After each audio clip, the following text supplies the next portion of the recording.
Hey there, welcome back to Dysfunctional channel. I am your host, Jesus Figueroa at Dysfunctional of Dysfunctional.com, and today I'm going to get to chat with two of the cast members of Letterkenny on Hulu. Tyler Johnston, who plays Stewart, and Evan Stern, who plays Roald. In Letterkenny Season 9, it kicks off post-fight with Dierks, and the Hicks, Skids, and hockey players attend an American Buck and Doe. Katy takes her scorched earth dating strategy back to Letterkenny, and Gail gets some action of her own. Meanwhile, the hockey players learn about Judaism, and the whole town gets really into sleepover activities like movies, board games, and girl talk. Then a competing restaurant opens in Letterkenny, and Tanis starts her own energy drink. Check out my interview with Tyler Johnston and Evan Stern. So congratulations on this season. It's hilarious. You guys are incredible in this. Thank you. What keeps you interested in being these characters? Oh my gosh, an opportunity to do this is rare to come by in the first place, and then to do it with such wonderful people and then get such wonderful feedback. It's like it's like the trifecta. We are, I mean, I don't know if I can speak for Tyler here, but we're having a killer time doing it. So yeah, when we went season one, it was on a new streaming service called Crave TV in Canada. It was brand new, low key. Canadians didn't even know about the streaming service.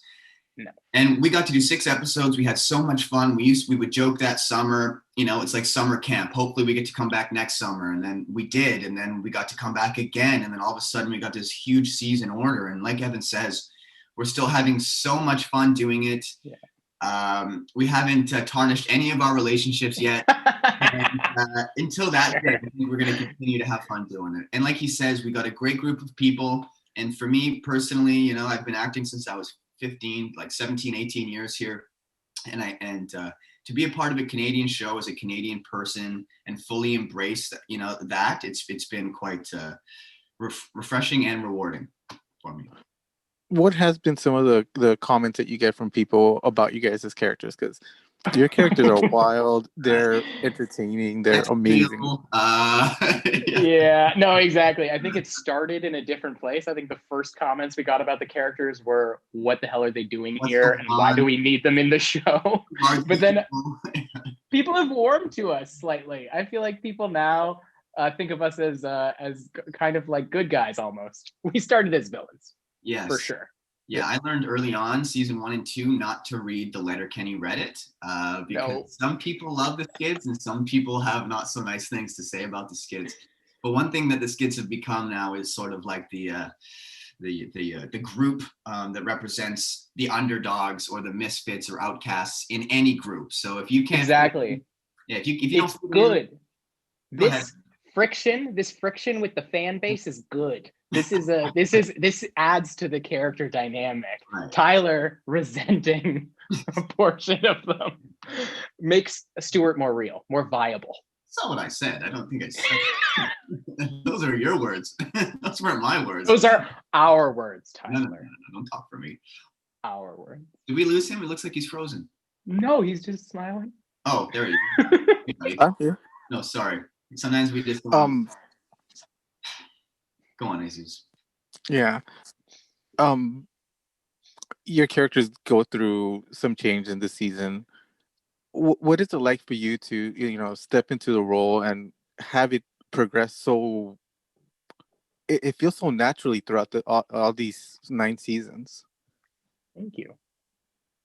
So sorry. I mean, Tyler's character's gone through the biggest change. He was asking about how the characters progressed through the 9 seasons and how naturally the role has changed. And I feel like your character in particular started in a dark place. We used to joke too, because the first few seasons we were the outcasts, who were selling drugs and doing drugs and all these things. We had like this, scarring and these black under eyes, and we didn't look very nice. And then in the recent seasons, when we started putting on, some muscle, and then we started becoming actually friends with some of the other characters, we joked, but season 1 and 2, no one wanted to get near the Skids. And in the recent seasons, we can't keep people away from the Skids. That's just a joke between Evan and I, but we like to go with that. there's a musical aspect to this season with your characters. What Totally. is it like? Yeah, how easy was it to get into that with these characters? Because it seems like they're always been very theatrical like that. Oh yeah, it's home. Being in the boiler room setting, being in that kind of like the basement with the hands up and the dancing like this, that was very natural. I feel like that's kind of harkening back to season one out in front of the church doing the dancing. Like we've always been musical characters. We've always had a lot of dance involved, and we're more of a boy band than anything. We're like a breakdance crew boy band. So getting an opportunity to make that the sole focus of the season for us, dream come true. Yeah. Tupac. How difficult is it not to be laughing constantly on set during these performances you guys do? Because for me, I'm laughing constantly during the show. How difficult is it for you to keep a straight face? It can be tough. It can be tough depending on the scene, depending on who we're with. But this far into the show, we realize how fast the show moves, and of course we're allowed to laugh, we're allowed to make mistakes and allowed to have fun. But we really need to show up prepared, and we get 2 or 3 takes at it, and then we move on. So we have lots of laughing, we do have lots of fun, but we show up prepared, and I'd like to think we're professionals that can hold it together for the majority of the day. It's not always the case, and there's some people that break us faster than others and more consistently than others. Absolutely. That's why we have to come so well armored. I feel like you and I get together the night before, run it 400 times. If we run it 400 times, it's very difficult for Jared Kiso to squint in that way that makes you laugh, make us laugh. We can fight it. We have more, we have more strength to resist laughing. But it happens a lot. We laugh a lot. It does happen. Yeah, it does happen. The comedic beat in this is so quick, and the wit is so on key. How much of it is actually on script, and how much are you allowed to? Well, it's always written. They write the heck out of it. They've got a couple writers who help write these episodes, so they're fully fleshed out when we get them. Sometimes they don't get them to us until like a few weeks before or a month before, because they're still working on them and fine-tuning them. But like Evan said, we know our lines, we show up prepared, and often we'll think of some things to bring to set and try those in rehearsal or during the first couple takes. And then sometimes if we're very comfortable with the lines and the scene, we'll just kind of see where the scene goes. Sometimes Evan will make a gesture, and then that will prompt me to make a gesture, and then he's making a third gesture, and then all of a sudden we're dancing or mocking, or so a lot of the physicality isn't written in. Like I feel like we get, oh no, did he just leave? Oh, back. Sorry. Yeah, it's all good. It's all good.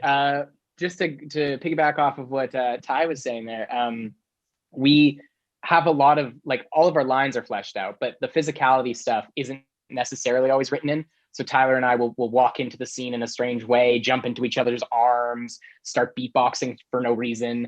There's a lot of stuff that happens that gets shut down that you don't see make it to camera, but then the stuff that does get sifted through and make it onto camera, Tierney must have thought it was funny at the time. So we get some freedom.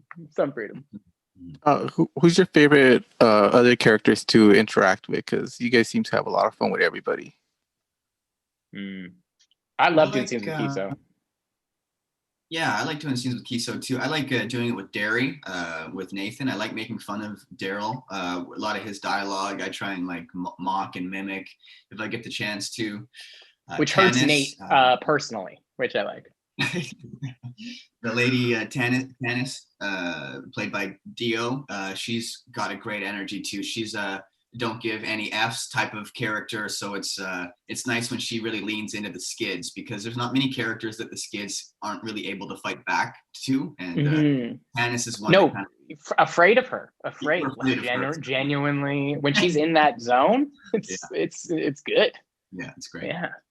Check out all 9 seasons of Letterkenny, streaming now on Hulu. Check out more of my stuff at ThisFunktional.com. Follow me on social media at ThisFunktional on Twitter and Instagram, ThisFunktional LA on Facebook, ThisFunktional on Snapchat. Check out my YouTube and subscribe, youtube.com/ThisFunktional. check out my Twitch, twitch.tv/dysfunctional, and my subreddit, r/dysfunctional. Thanks for watching and have a good one.